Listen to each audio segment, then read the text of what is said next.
Hello, എല്ലാവരും സുഖമായിട്ടിരിക്കുന്നോ? ഞാനിവിടെ സുഖമായിട്ടിരിക്കുന്നു. അപ്പോൾ ഇന്ന് ഞാൻ വന്നിരിക്കുന്നത് എൻ്റെ കിച്ചണിലെ കുറച്ച് കലാപരിപാടികളായിട്ടാണ്. കുറച്ച് കുക്കിങ്ങും കുറച്ച് ക്ലീനിങ്ങും ഒക്കെ ഞങ്ങളെയും കൂടെ കാണിക്കാമെന്ന് വിചാരിച്ചു. ആക്ച്വലി ഇതെൻ്റെ എന്നത്തെയും റുട്ടീനല്ല. ഇന്നൊരു ദിവസം കുറച്ച് വെറൈറ്റി ആണ്. കാരണം ഉച്ചവരെ വേറൊരു കാര്യത്തിൽ ബിസി ആയിരുന്നു. അതുകൊണ്ട് ഉച്ചവരെയുള്ള ഫുഡൊക്കെ കഴിഞ്ഞിട്ട് ഉച്ചയ്ക്ക് ശേഷം ഞാൻ കുറച്ച് ഫുഡ് ഒന്ന് പ്രിപ്പയർ ചെയ്ത് വയ്ക്കുവാണ്. എന്നുമുള്ള ഈ കുക്കിങ്ങിലും ക്ലീനിങ്ങിലും ഒന്നും നമുക്ക് എന്നും ഒരേ മൂടായിരിക്കില്ല അല്ലേ? ചില ദിവസങ്ങളിൽ എങ്ങനെയെങ്കിലും ഒന്ന് ചെയ്ത് തീർത്താലും മതി എന്ന് പറഞ്ഞിട്ടാണ് ചെയ്യുന്നത്. ചില ദിവസം ഭയങ്കര ആസ്വദിച്ച് സന്തോഷത്തോടെ ചെയ്യും. അപ്പോൾ ഇന്ന് അങ്ങനെ ഒരു ദിവസമാണ്. എനിക്ക് കുറച്ച് പ്ലാനൊക്കെ ചെയ്ത് ഞാൻ കുറച്ച് ഫുഡ് ഇന്ന് നാളത്തേക്കും കൂടെ വേണ്ടി പ്രിപ്പയർ ചെയ്ത് വയ്ക്കാമെന്ന് വിചാരിച്ചു. ഇന്ന് കംപ്ലീറ്റ് വെജാണ് കേട്ടോ, നോൺ വെജ് ഒന്നുമില്ല.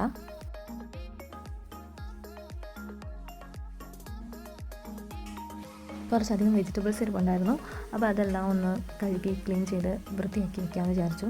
അപ്പോൾ ഞാൻ കുറച്ച് വെള്ളത്തിൽ കുറച്ച് വിനാഗിരിയും മഞ്ഞൾപ്പൊടിയും ഉപ്പൊക്കെ ഇട്ടിട്ട് കുറച്ച് നേരം വെജിറ്റബിൾസ് എല്ലാം അതിലിട്ട് വെച്ചിട്ട് പിന്നെ വെള്ളം വാർക്കാനൊക്കെ വെച്ചിട്ട് പിന്നെയാണ് ഞാൻ ഫ്രിഡ്ജിലെടുത്ത് വയ്ക്കാറ്.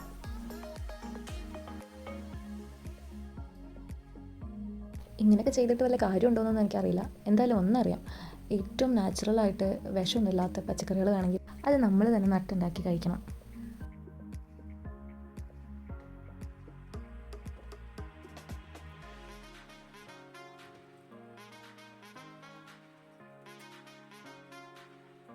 സാധാരണ ഇങ്ങനത്തെ പണികളൊക്കെ ചെയ്യുമ്പോൾ ഞാൻ ബാക്ക്ഗ്രൗണ്ടായിട്ട് എന്തെങ്കിലും ഒരു മോട്ടിവേഷൻ സ്പീച്ചൊക്കെ വെച്ച് കേട്ടുകൊണ്ടാണ് ചെയ്യാറ്. കുറച്ച് മുൻപൊക്കെ എന്തെങ്കിലുമൊക്കെ ജോലി ചെയ്യുമ്പോഴും ഫുഡ് കഴിക്കുമ്പോഴും ഒക്കെ ഞാൻ യൂട്യൂബിലും ടി വിയിലൊക്കെ ആയിട്ട് എന്തെങ്കിലുമൊക്കെ കണ്ടുകൊണ്ടേ ചെയ്യാറുള്ളൂ. എന്തെങ്കിലും പ്രോഗ്രാംസ് കാണും, അല്ലെങ്കിൽ സിനിമ ഇട്ടേക്കും, അങ്ങനെ എന്തെങ്കിലുമായിരിക്കും. പക്ഷേ ഇപ്പോൾ കുറച്ചും കൂടി എനിക്ക് തോന്നിയിട്ട് നമ്മുടെ ഒരു മെൻ്റൽ സ്ട്രെങ്ത്തിനൊക്കെ വേണ്ടിയിട്ട് ഞാൻ കൂടുതലും ഇങ്ങനെ മോട്ടിവേഷൻ സ്പീച്ചൊക്കെ കേട്ട് ആണ് ജോലിയൊക്കെ ചെയ്യാറ്. അപ്പോൾ നമ്മുടെ മനസ്സിനും ഒരു സുഖം കിട്ടും, നമ്മൾ ജോലിയുടെ ആ ഒരു സ്ട്രെസ് അറിയുമില്ല. ഈ കറണ്ട് അപ്ഡേറ്റ്സിനൊക്കെ വേണ്ടി ന്യൂസൊക്കെ ഇടാമെന്നുണ്ട്. പക്ഷേ ന്യൂസ് ചാനലൊക്കെ ഓപ്പൺ ചെയ്താൽ അറിയാമല്ലോ ഇപ്പോഴത്തെ ന്യൂസൊക്കെ കേൾക്കണം എന്ന് വിചാരിച്ചാൽ അന്നത്തെ ഡേ ഫുൾ നെഗറ്റീവായി പോകും. അത്രയും നെഗറ്റീവ് കാര്യങ്ങളാണല്ലോ ന്യൂസിൽ കൂടെ കേൾക്കുന്ന മൊത്തം. നമ്മുടെ നാട്ടിൽ ഇത് എന്തൊക്കെയാണ് നടക്കുന്നതല്ലേ? പിന്നെ ഞാൻ പറയുന്ന പോലെ എപ്പോഴും മോട്ടിവേഷണൽ സ്പീച്ചൊന്നും കേട്ടിരിക്കാൻ പറ്റില്ല. പലപ്പോഴും പാട്ടൊക്കെ ഇട്ട് കേൾക്കും. പിന്നെ അതുപോലെ ഒരു പ്രോഗ്രാം എനിക്ക് ഭയങ്കര ഇഷ്ടമാണ്, നമ്മുടെ ഫ്ലവേഴ്സ് ടി വിയിൽ സ്റ്റാർ മാജിക്. ഇപ്പോൾ ഇല്ല, നിർത്തി. അതെനിക്ക് ഭയങ്കര ഇഷ്ടമുള്ള പ്രോഗ്രാമാണ്. എന്താണെന്നറിയില്ല, ഒരുപാട് പേര് ചളിയെന്നും നെഗറ്റീവൊക്കെ പറയുന്നത് കേട്ടിട്ടുണ്ട്. പക്ഷേ എനിക്കെന്താണെന്നറിയില്ല, എനിക്കത് കാണുമ്പോഴും കേൾക്കുമ്പോഴും കൂടുതൽ ഞാൻ കാണാറില്ല. കൂടുതൽ ഇതിങ്ങനെ പ്ലേ ചെയ്ത് വെച്ചിട്ട് ഞാൻ ഈ അടുക്കള ജോലിയൊക്കെ എടുക്കുമ്പോൾ ഇതിങ്ങനെ ബാക്ക്ഗ്രൗണ്ടിൽ പ്ലേ ചെയ്തുകൊണ്ടിരിക്കും. അതിലുള്ള ഓരോ ആൾക്കാരെയും നമുക്ക് എന്നും കേട്ടും കണ്ടും പരിചയമുള്ളതുകൊണ്ട് ഓരോരുത്തരുടെ സൗണ്ട് കേൾക്കുമ്പോഴും നമുക്കറിയാം. എനിക്ക് ആ പ്രോഗ്രാം കാണാൻ ഭയങ്കര ഇഷ്ടമാണ് കേട്ടോ.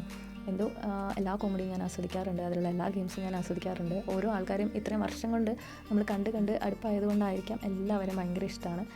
പക്ഷെ അതിപ്പോൾ നിർത്തിയാൽ കേട്ടപ്പോൾ ഭയങ്കര വിഷമം തോന്നി. എന്നാലും ഒരുപാട് ഞാൻ ആക്ച്വലി ടി വി കൂടെ എല്ലാ പ്രോഗ്രാം കാണാറ് യൂട്യൂബിലാണ്. പക്ഷേ ഒരുപാട് ഇനിയും കാണാനുണ്ട്. അതുകൊണ്ട് എനിക്കത്ര പ്രശ്നമില്ല. ഞാൻ കണ്ടിന്യൂസ് ആയിട്ട് അങ്ങനെ കാണുന്ന ആളല്ല. ഫുഡ് കഴിക്കുമ്പോഴും ഇങ്ങനെ ജോലിയൊക്കെ എടുക്കുമ്പോഴാണ് കണ്ടുകൊണ്ടിരുന്നത്. ഇപ്പോൾ പിന്നെ ഫുഡ് കഴിക്കുമ്പോൾ നമ്മൾ ഫോൺ യൂസ് ചെയ്യേണ്ട, അല്ലെങ്കിൽ എന്തെങ്കിലും കണ്ടുകൊണ്ട് ഫുഡ് കഴിക്കേണ്ട എന്നൊരു ഡിസിഷൻ എടുത്തു. കാരണം നമ്മൾ ഫുഡ് ആസ്വദിച്ച് കഴിക്കണം എന്നാണല്ലോ. അതുകൊണ്ട് ഇപ്പോൾ കൂടുതലും കാണുന്നത് കുറവാണ്.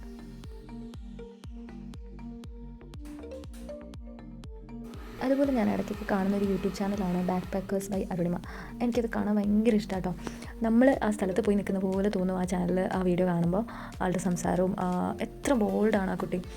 നമ്മൾക്ക് നമ്മുടെ നാട്ടിൽ തന്നെ ഒറ്റയ്ക്ക് ഇറങ്ങി നടക്കാൻ പേടിക്കുമ്പോൾ എത്ര അറിഞ്ഞൂടാത്ത സ്ഥലങ്ങളിൽ സ്ട്രേഞ്ചേഴ്സ് ആയിട്ടുള്ള ആൾക്കാരുടെ അടുത്ത് പോയിട്ട് താമസിക്കുക, എങ്ങനെ അത്രയും നമുക്ക് വിശ്വസിക്കാൻ പറ്റുന്നുണ്ടെങ്കിൽ ചെയ്യാൻ പറ്റും. പല നെഗറ്റീവ്സും എന്നും കേൾക്കുന്നത് കൊണ്ട് തന്നെ നമുക്കങ്ങനെ പെട്ടെന്ന് ആരും കണ്ണടച്ച് വിശ്വസിക്കാൻ പറ്റുന്നൊരു സമൂഹത്തിലല്ലല്ലോ നമ്മൾ ജീവിക്കുന്നത്. പക്ഷേ ആ കുട്ടിയുടെ ധൈര്യം എന്നെ ഭയങ്കരമായിട്ട് അത്ഭുതപ്പെടുത്തിയിട്ടുണ്ട്. ഓക്കെ, എന്നാൽ പിന്നെ വിശ്വസിക്കാൻ കൊള്ളാവുന്ന ഒരു റെസിപ്പി പറഞ്ഞുതരാം. എല്ലാവർക്കും അറിയുന്നത് തന്നെ ആയിരിക്കും.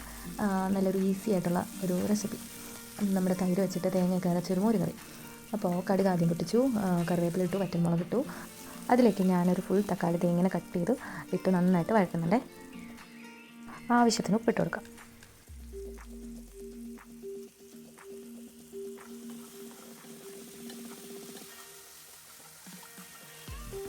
ഇനി നന്നായിട്ടൊന്ന് വഴറ്റി മൂടി വയ്ക്കാം.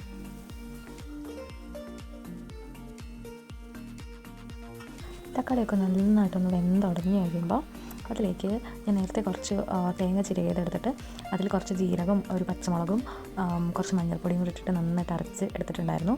അപ്പോൾ ആ ഒരു അരപ്പ് ഒഴിച്ചു കൊടുക്കുക. കുറച്ച് വെള്ളം കൂടി മിക്സ് ചെയ്ത് ആ അരപ്പൊന്ന് ഒഴിച്ചു കൊടുക്കുക.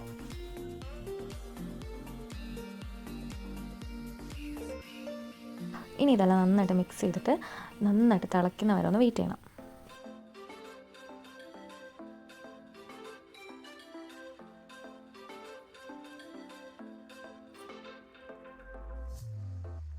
അങ്ങനെ കുറച്ച് സമയം കഴിഞ്ഞപ്പോൾ നമ്മുടെ അരപ്പ് നന്നായിട്ട് തിളച്ച് വന്നു. ഞാനിതിനിടയ്ക്ക് കുറച്ച് തൈര് എടുത്തിട്ട് അതിൻ്റെ ആ ഒരു കട്ടയൊക്കെ മാറാനായിട്ട് നന്നായിട്ട് മിക്സിയിൽ അടിച്ചുകൊണ്ട് വന്നിട്ടുണ്ട്. എന്നിട്ട് നമ്മുടെ അരപ്പ് നന്നായിട്ട് തിളച്ച് കഴിയുമ്പോൾ ഈ തൈര് അതിലേക്ക് ഒഴിച്ചു കൊടുക്കണം. എന്നിട്ട് തൈര് ഒഴിച്ച് കഴിഞ്ഞാൽ എല്ലാവർക്കും അറിയായിരിക്കും അത് തിളയ്ക്കാൻ പാടില്ല. ഒന്ന് ജസ്റ്റ് മിക്സ് ചെയ്ത് തൈരൊന്നും ജസ്റ്റ് ഒന്ന് ചൂടായാൽ മതി. അത് കഴിഞ്ഞിട്ട് ഉപ്പ് നോക്കിയിട്ട് പാകത്തിന് ഉപ്പിട്ട് കൊടുക്കാം.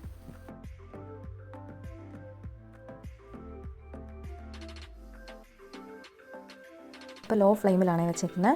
അപ്പോൾ ജസ്റ്റ് ഒന്ന് ചൂടായി കഴിഞ്ഞാൽ നമുക്ക് സ്റ്റവ് ഓഫ് ചെയ്ത് വയ്ക്കാം.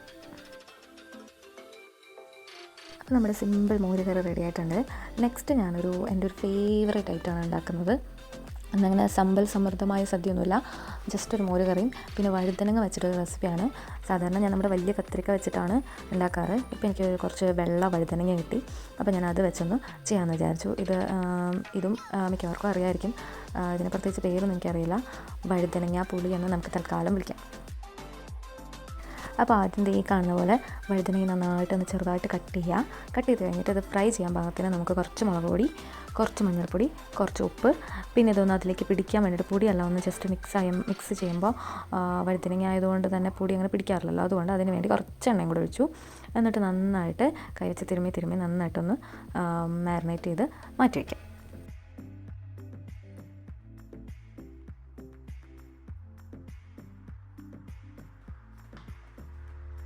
അപ്പം നമ്മുടെ മോര് കറി അടച്ച് വെച്ചേക്കുമായിരുന്നു, അത് സെറ്റായി. ഇനി നമുക്ക് വേറെ പാത്രത്തിലേക്ക് മാറ്റാം.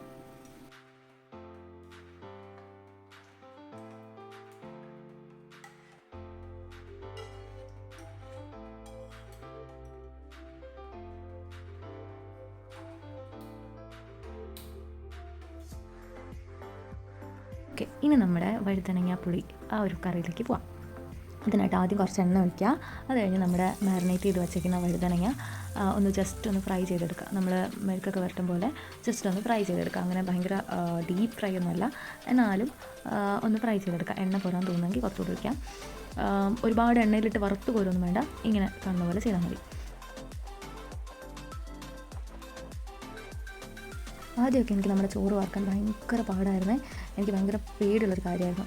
ഇപ്പോൾ ചെയ്ത് ഭയങ്കര ഈസിയുള്ള കാര്യമായി. പക്ഷേ അതിലൊരു നോട്ടുണ്ടേ, എൻ്റെ ഈ പ്രോസസ്സ് മാത്രമേ എനിക്ക് ഈസി ആയിട്ടുള്ളൂ. വേറെ എന്തെങ്കിലും ഒരു മാറ്റം വന്നാൽ അതെനിക്കറിയില്ല. വലിയ കലത്തിലൊക്കെ ചോറ് വെച്ചിട്ട് വറുക്കാനൊന്നും എനിക്കറിയില്ല. ഞാനിപ്പോൾ ഇങ്ങനെ ചെയ്യുന്നത് കൊണ്ട് ഇത് മാത്രം എനിക്കിപ്പം നല്ല ഈസിയായി നമ്മുടെ കുക്കറിൽ വറുക്കുന്നത്. പിന്നെ ഇന്നത്തെ ചോറിനൊരു പ്രത്യേകതയും കൂടെ ഉണ്ട്. എന്നും നമ്മുടെ ചുമന്ന അരി കഴിച്ച് ഒരു ദിവസം ഒരു വെറൈറ്റി ആയിക്കോട്ടെ എന്ന് വിചാരിച്ചിട്ട് ഇന്ന് വെള്ള അരിയിട്ടാണ് ചോറ് വെച്ചത്.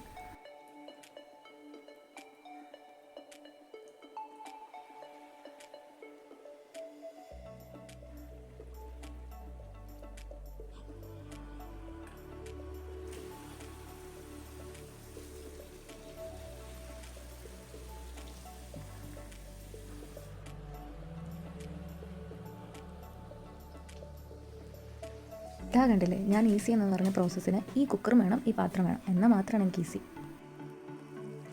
ഇനി നമുക്ക് നമ്മുടെ പേരില്ലാത്ത കറിയിലേക്ക് പോകാം. അങ്ങനെ വഴുതനങ്ങ ഏകദേശമൊക്കെ നായി വരുന്നുണ്ട്, എന്നാലും എനിക്കിത് പോരാ, കുറച്ചും കൂടെ ഒന്ന് മുരിയണം. ഈ മുരിയലാണ് ഞാൻ ഉദ്ദേശിച്ചത്. ഇത്രയെങ്കിലും ആയില്ലെങ്കിൽ എനിക്കൊരു സമാധാനമില്ല. അപ്പോൾ അങ്ങനെ വഴുതനയൊക്കെ നന്നായിട്ട് ഫ്രൈ ചെയ്തു, വേറെ പാത്രത്തിലേക്ക് മാറ്റി. അത് കഴിഞ്ഞ് നമ്മൾ ആ ഫ്രൈ ചെയ്ത സെയിം പാനിൽ തന്നെ വെച്ചിട്ട് കുറച്ച് എണ്ണ ഒഴിക്കുക. അതിലേക്ക് വെളുത്തുള്ളിയും പച്ചമുളകും ഇട്ട് വഴറ്റിയ ശേഷം നമ്മൾ സവാള ഇട്ട് കൊടുക്കുക. സവാള ഇട്ട് നമ്മൾ കുറച്ച് ഉപ്പും കൂടെ ഇട്ട് നന്നായിട്ട് വഴറ്റുക. ഇങ്ങനെ ഒരു കറി ഉണ്ടായിരിക്കും എന്നാണ് എൻ്റെ ഒരു വിശ്വാസം. ഇങ്ങനെ ഒരു കറി ഇങ്ങനെ തന്നെയാണോ ഉണ്ടാക്കുന്നതെന്നൊന്നും എനിക്കറിയില്ല. എന്തായാലും ഞാൻ ഉണ്ടാക്കുന്നത് ഇങ്ങനെ. ഉള്ളി നന്നായിട്ട് വഴണ്ട് വരണം കേട്ടോ, നല്ലിങ്ങനെ കുഴാന്ന് വരണം. അതെങ്ങനെ വരണമെന്ന് പറയാൻ എനിക്കറിയില്ല. പക്ഷേ എൻ്റെ അത് എങ്ങനെ ആയുള്ളൂ, ഇനി എനിക്ക് ക്ഷമയില്ല. അതുകൊണ്ട് അതിലേക്ക് നമുക്ക് പൊടികളൊക്കെ ഇടാം. ആദ്യം കുറച്ച് മുളക് പൊടി, പിന്നെ കുറച്ച് മഞ്ഞൾപ്പൊടി, പിന്നെ കുറച്ച് മല്ലിപ്പൊടി. ഞാൻ ഈ കുറച്ചെന്ന് പറയുന്നത് എനിക്ക് അളവ് പറയാൻ അറിയില്ല, അവരവരുടെ പാകം അനുസരിച്ച്. ഞാൻ എന്തായാലും കുറച്ചായിട്ട് ഇടുന്നത് എനിക്കിവിടെ കറക്റ്റാണ്. പിന്നെ എനിക്ക് കളറ് പോരാ എന്ന് തോന്നിയതുകൊണ്ട് വീണ്ടും കുറച്ച് കാശ്മീരി മുളക് പൊടിയും കൂടെ ഇട്ട് കൊടുത്തു.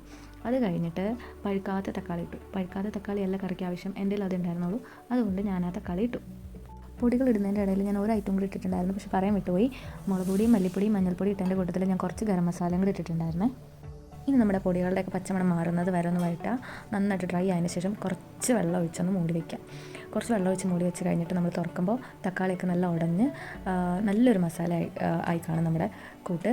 അതിലേക്ക് നമ്മുടെ വഴുതനങ്ങ ഫ്രൈ ചെയ്ത് വെച്ചിരിക്കുന്നത് അതിലേക്കിട്ട് നന്നായിട്ടൊന്ന് മിക്സ് ചെയ്യുക.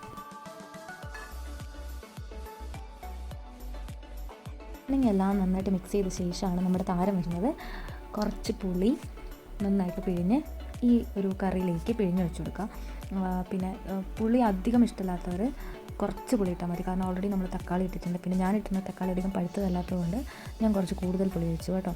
അപ്പോൾ പുളി മാക്സിമം, ഒരുപാട് പുളി ഭയങ്കര ഇഷ്ടമില്ലാത്തവർ പുളി ഒന്ന് കുറയ്ക്കുക. അല്ലാത്തവരും പുളി അധികം കഴിക്കണമെന്നില്ല, പുളി ഒന്ന് കുറച്ച് ഒഴിക്കുക. ഇത് കഴിഞ്ഞിട്ട് നമ്മളത് മൂടി വയ്ക്കുക, നന്നായിട്ട് തിളക്കട്ടെ.